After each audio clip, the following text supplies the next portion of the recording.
Thanks for coming. So, yeah, man, it's been like this all spring. So, yeah, thanks for coming. Really good day. Not only beautiful weather, but my job is to hope and pray that we don't have any serious injuries in all of spring ball and for sure at the spring game. And I think we came out pretty clean in that way. So, testament to our guys playing hard and doing it right. So, really thankful for that. You know, we had 2 scrimmages prior to this, and the defense really handed it to the offense in the first scrimmage, and then offense really responded and beat the defense in the second scrimmage. And so this one was really tight, you know, in a rubber match, which was really good to see. Got about the right amount of reps with our 1s, 2s, and some 3s, and got some good film for our special teams. And I really like where we're headed. So excited about it and appreciate you guys being here. Coming off a bowl game last year and a winning season, is the atmosphere a little bit different? Is there more excitement heading into the spring game than in years past? You know, I think for the outside of the immediate team, absolutely. There's a ton of excitement, energy, momentum, all of those things. It's really fun. In terms of our guys, you know, I don't think that there's a whole lot different in terms of you tell them that they get to play football, you know, and whether it was 32 degrees or 62 degrees, you know, they're ready to go and love each other and love playing. So I don't know that there's a whole lot of difference, you know, going into the spring game in that way. With Brogan and Sergio back again, another season together, 5 catches they connected 5 times today. What are you expecting out of them two next year, having that familiar chemistry with each other for the past couple of years, building off of that? Yeah, so, you know, they connected several times today. You know, those are 2 senior leaders that we would expect to play like senior leaders, you know, this fall. Sergio was an unknown to people, you know, coming into the season and really came through, had some monster catches, game winners throughout the season, and really just quickly emerged as a great player for us. You know, and Brogan is going in his 5th year, started as a freshman, and so really, really excited about just continuing to see the maturation that, you know, that he's been having for 5 years, and now to think of him as, you know, a 5th-year senior is super exciting. What is his ceiling? Like, how good can he be? I mean, obviously, great year last year, and to be able to build off that with a similar receiving core. I mean, is he just one of the best quarterbacks in the MAC, maybe in all of college football this year? Yeah, you know, I'll never put limits on any of our guys. I think that Brogan has lots of talent, and like you said, he has even more potential to get better than he already is. And I think that the exciting thing about Brogan too is that he's always worked on his physical game, and he's really stepping into, you know, the role of leader. And we had a great conversation just a couple weeks ago. You know, he was the 17 or 18-year-old who, you know, when he was playing those 4 games as a freshman, anything that a freshman does is just an attaboy. You know, you just get excited about the contribution and whatnot.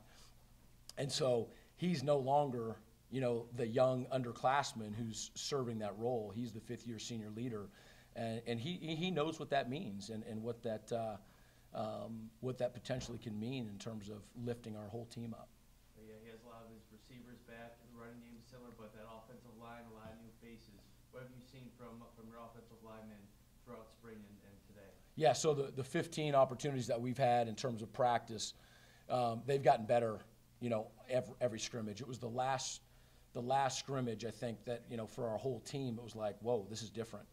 Coach Meadows has come in and just done a fantastic job coaching our O-line. And we do have some guys who have some playing experience, but we had an incredibly talented group that cared so deeply about this program, you know, that's graduated. And so there's guys that are needing to step up and take over, and that's a process. But we took huge steps forward this spring. Who are some of those guys that you expecting to fill those roles this year? Well, so like Jimmy Leotiota is a returning starter. He was a starting guard for us. And then Steven Nielsen started games as a true freshman for us last year. So those guys, you know, should be better in this next year and have playing experience and starting experience last year. Then you got Jeremy Hickey and K-John Armstrong, both who have started football games here and have played, you know, in spurts over the last 3 years. And then like that first class that came in when I got here, You know, those guys have been, I don't want to say waiting in the wings, but have been backing up the Wileys and the Cole Gardners and the Herkums and the Darian Terrells. And so those guys are going now into their 4th season. And, you know, it's time for those guys to get their chance to step in and step up.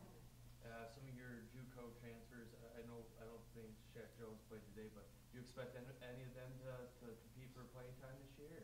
Oh, yeah, absolutely. And then, you know, we have, you know, our rosters, you know, not complete yet. We had a lot of our incoming freshmen here today, and then we have some older guys who are going to be joining us this summer as well.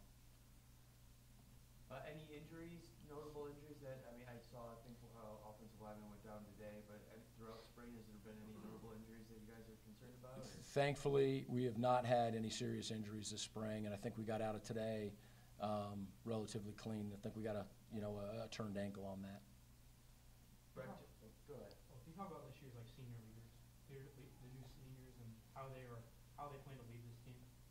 Yeah, it's a good question. You know, so we just met again as a group last week, and it was a really good meeting. And I think, you know, we started meeting in January, first got back. And, you know, I think the first thing is that they all are inspired and acknowledge that the seniors that led this last year did a fantastic job and really set a great tone for what senior leadership can do.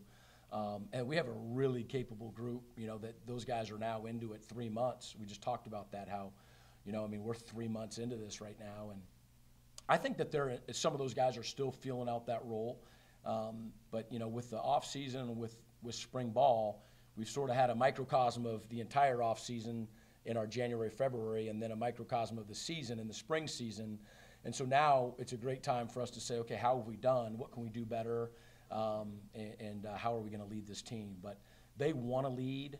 They've got the ability to lead. And so I think we've got the makings of a really good group.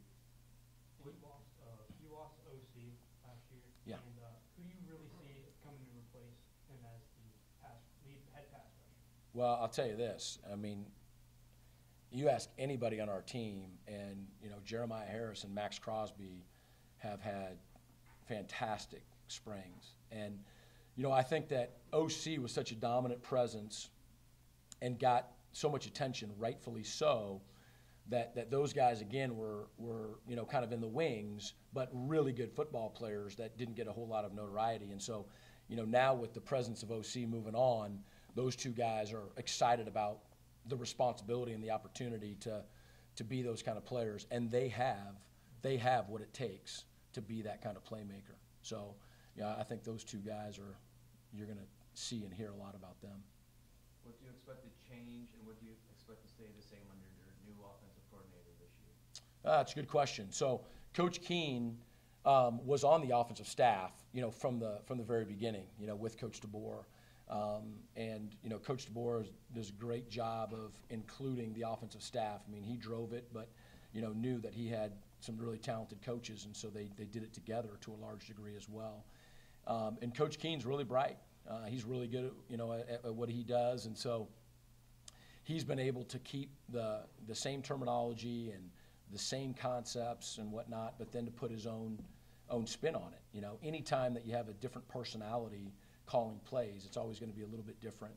And even when you have the same play caller, every year is a new team. You have new personnel, and so you're always trying to, you know, accentuate those strengths and take advantage of those things. So I don't think that there's going to be, you know, any kind of major change. And any major changes that we might have, I'm not going to talk about to the media right now. You know, we'll have some wait and see this fall. But, yeah, so he's been here for the last 3 years. I see Brett Turner's listed first on the depth chart at running back for you guys. I mean, are expecting a big year out of him last year? I know late in the year he showed a little bit of glimpses. What are you expecting out of him this year? We are. You know, we have all of our running backs back. And those guys, you know, done a really good job last year. And then, you know, Shaq, we expect to be healthy as well. And we had him really just for the first game and the first 4 plays of Missouri. So, you know, all of those guys who played last year and did a really nice job, you know, are going to be back in a year, older, better, wiser. And then, you know, Shaq Van's chomping at the bit, too, to get back out there. Anything else for Coach Creighton? All right, go Eagles. Thanks. Appreciate it, Coach.